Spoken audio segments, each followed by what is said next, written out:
icare wige. Aha, uyu munsi rero amahoro y'Imana bane namwe, ndagira ngo twongere tuganire ku buhambare bw'Imana iminota 2 gusa.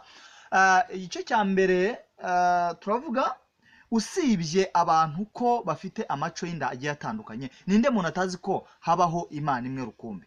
N'abakera batubanjirije bene Kanyarwanda bari bazi ngo habaho Imana imwe rukumbi. Urugero bitaga abana babo Iyamuremye.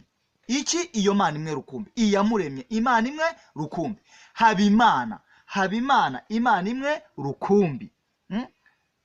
Ikindi Habarurema, ibaze Habarurema, Imana imwe rukumbi. Ikindi Sabimana, imwe rukumbi. Rero abantu byarageze muri iki gihe kubera amaco y'inda batangira kuzana izindi mana zitari Imana imwe rukumbi. Ariko rero nagira ngo nkubwire, hari ikibazo Imana izakubaza ku munsi w'imperuka. Cyumve, Imana izakubaza ngo, kamaze nyisome ucyumve. Imana nikubaza iti kuki wasenze ikindi kitari Imana, uzayisubiza iki ku munsi w'imperuka?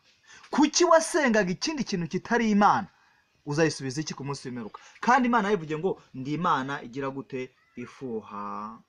Ndi Imana ifuha. Icyo kibazo Imana nikikubaza ube witeguye igisubizo uzagira gute? Uzasubira. Ariko Abayisilamu twebwe icyo kibazo ntabwo Imana izakitubaza, izatubaza ibindi uko dusenga Imana imwe rukumbi.